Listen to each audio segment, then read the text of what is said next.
Quick question, why is it that your grandparents could buy a house on a single income, retire comfortably, and still have money left over, while you're over here with two incomes, a side hustle, and still living paycheck to paycheck? And before you say, well, the economy was different. Yeah, no, yes, inflation is real, but that's not the whole story. The real difference, they knew money principles that have been around for literally thousands of years. Principles that most people today have completely forgotten. And according to a 2024 bank rate survey, 56% of Americans can't afford a $1,000 emergency expense. That's more than half the country. And it's not because they're not making money. The median household income is over $74,000. The problem is we've lost the basic money wisdom that previous generations took for granted. Today, I'm breaking down 5 ancient money principles that are shockingly relevant. These aren't fluffy motivational quotes. These are practical strategies that built wealth when they were written 3,000 years ago, and they still work now. Stick around, because by the end of this, you'll understand why you're broke and exactly what to do about it. Let's go. Reason number 1, your ability to make money isn't luck. The wealth building superpower you already had. And here's something wild from Deuteronomy 8:18. Remember, the Lord your God, for it is He who gives you the ability to produce wealth. Now, whether you're religious or not, here's the key insight. The ability to produce wealth is something you already possess. It's not reserved for the lucky few. It's not only for people born into money. You have the capacity to create value and generate wealth.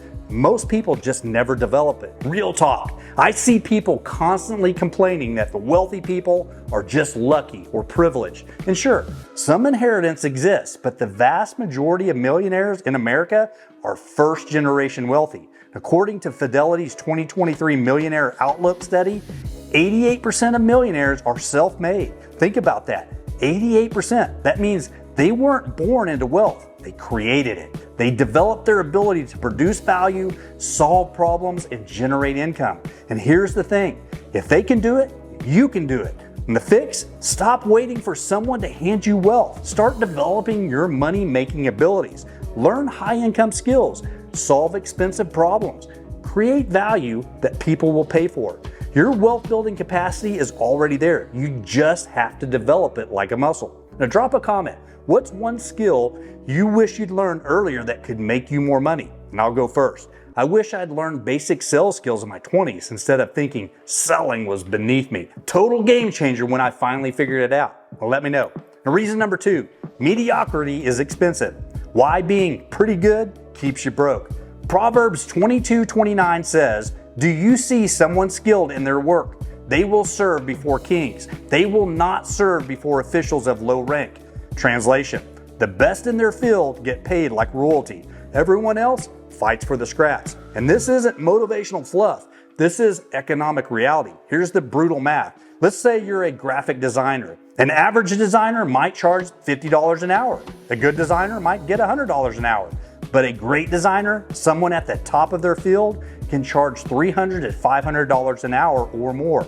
That's not 2x the money, that's 6 to 10x the money for roughly the same amount of work. And over a year, an average designer working full-time makes about $100,000. The elite designer, they're making $500,000 to $1 million a year. That's an extra $400,000 to $900,000 per year just from being exceptional instead of adequate. And get this, the principle applies to every field. Mechanics, plumbers, accountants, programmers, lawyers. The top 10% make multiples of what the average person makes. The difference isn't that they work 10 times harder, they're just 10 times better at their craft. But here's where it gets interesting. Most people spend more time watching Netflix than they do improving their professional skills. According to Nielsen, the average American watches 3 hours of TV per day. That's 1,095 hours per year. And if you had invested half of that time into becoming an elite at your craft, you'd be in the top 1% of your field within 5 years. The principle? Stop trying to be good enough. Start trying to be so good they can't ignore you. And the gap between average and exceptional isn't just about pride, it's about an extra $500,000 per year. Reason number 3, lazy money equals no money. The harsh reality nobody wants to hear. Proverbs is brutal about laziness. Check out these hits. Proverbs 10:4. Lazy hands make for poverty, but diligent hands bring wealth. Proverbs 13:4, the sluggard craves and gets nothing, but the desires of the diligent are fully satisfied. Proverbs 21:5, the plans of the diligent lead to profit as surely as haste leads to poverty. Notice a pattern? Diligence builds wealth. Laziness destroys it. But here's the plot twist. Most people don't think they're lazy. They're just busy. You know this person. They're busy scrolling social media for 4 hours a day. They're busy binge watching entire seasons of shows. They're busy complaining about how hard life is. But when it comes to actually working on something that could change their financial situation, suddenly they're exhausted. According to a 2023 study by Rescue Time, the average knowledge worker is only productive for 2 hours and 53 minutes per day. Not 8 hours a day, not even 4 hours, less than 3 hours. The rest is meetings, distractions, social media, and what researchers politely call non-productive activities. Now, imagine if you were actually productive for 6 hours a day instead of 3. You'd literally double your output, double your value, and probably double your income within a few years. The fix? Track your time for 1 week, just one. Write down exactly how you spend every hour. You'll be horrified. Then start treating your productive hours like they're worth $500 each, because for your future self, they are. Cut the nonsense. Do the work. Get diligent. Reason number 4, debt is financial handcuffs. Why borrowing money makes you someone's servant. Proverbs 22:7 doesn't pull punches. The rich rule over the poor, and the borrower is slave to the lender. Slave. That's the word used, not customer, not client, slave. And if you've ever been in serious debt, you know that's not an exaggeration. And here's what debt actually does. It steals your future income and forces you to work for your past instead of your future. When you have a $500 car payment, a $300 credit card minimum, and $400 in student loans, that's $1,200 per month you're working for yesterday's decisions. That's $14,400 per year. Fast forward 20 years, if you'd invested that $1,200 a month instead of sending it to creditors with a 10% average annual return, you'd have over $820,000. Yeah, let me repeat that, $820,000. But it gets worse. According to the Federal Reserve, total household debt in the U.S. hit $17.5 trillion in 2024. The average American household with debt owes $145,000. And here's the kicker.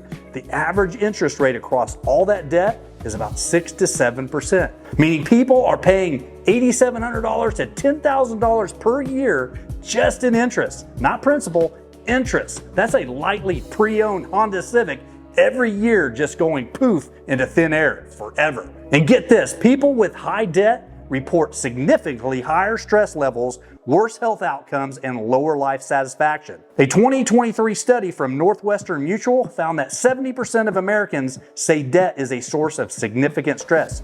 You're literally paying for the privilege of being more stressed and less healthy. The principle? Debt isn't a tool, it's a trap. If you're in it, get out aggressively. If you're not in it, stay out religiously. The fastest way to build wealth isn't earning more, it's keeping more. And you can't keep money if you owe it to someone else. Reason number 5, generosity makes you wealthier. The counterintuitive secret to abundance. Okay, this one sounds backwards, but stick with me. Proverbs 11:24 and 25 says, "One person gives freely, yet gains even more. Another withholds unduly, but comes to poverty. A generous person will prosper. Whoever refreshes others will be refreshed." In 2 Corinthians 9:7, each of you should give what you have decided in your heart to give, not reluctantly or under compulsion, for God loves a cheerful giver. Now, I'm not talking about giving away money you don't have. I'm not telling you to donate to some mega church while you're drowning in debt. But here's the thing. People who are generous tend to be wealthier, not because giving is magic, but because generosity changes your relationship with money. When you're generous, money becomes a tool instead of a god. You're not clutching it with white knuckles out of fear. You're not hoarding it like a dragon. You're using it. And people who use money well tend to make more of it. There's actually research on this. A study by the Lilly Family School of Philanthropy found that households who give to charity have higher incomes on average. even when controlling for other factors. In fact, people who give regularly report 43% higher life satisfaction than non-givers. But here's where this gets practical. Generosity also builds networks. When you're known as someone who helps others, whether with money, time, or expertise, people want to work with you. They want to hire you. They want to partner with you. Generosity creates opportunities that stinginess never will. Plot twist. The wealthiest people I know are also the most generous. Not because they can afford to be generous, they became wealthy because they were generous. It opened doors, it created relationships, and cultivated an abundance mindset that led to more wealth. The fix: once you're financially stable, out of high interest debt, and have an emergency fund, start giving. Even if it's small, 5% of your income, 10% if you can. It trains you to see money as a tool for impact, not just a security blanket. And ironically, that mindset shift often leads to making more money. All right, so how do you actually use these ancient principles in 2025? Well, here's your action plan. Number 1, develop your wealth building ability. Pick one high income skill to master this year. Sales, coding, marketing, negotiation, something that directly increases your earning potential. And spend 1 hour per day on it. That's 365 hours this year toward being in the top 10% of earners. Number 2, commit to excellence, not mediocrity. Stop doing good enough work. Whatever your field, study the best in it. What do they do differently? Model their behaviors. Aim to be in the top 10% within 3 years, top 1% within 10. Number 3, track your time for 1 week. Use an app like Rescue Time or Toggle. Be brutally honest about where your hours go. Then eliminate the time wasters and double down on productive work. Aim for 5 to 6 truly productive hours per day. Number 4, create a debt and elimination plan today. List all debts, smallest to largest, or highest interest to lowest. Attack them aggressively. Every extra dollar goes toward debt until you're free. No vacations, no new cars, no BS until the debt is gone. Number 5, start giving when financially stable. Once you have an emergency fund and your high interest debt is paid, give 5 to 10% of your income to causes you care about, to people who need help, to creating value in the world. Watch how it changes your relationship with money. Number 6, review monthly. First day of every month, check your progress. Are you developing skills, eliminating debt, being generous, course correct as needed? Consistency beats intensity every time. These principles aren't new. They're not trendy, but they work. Your grandparents knew them, their grandparents knew them, and if you apply them, you'll build wealth too.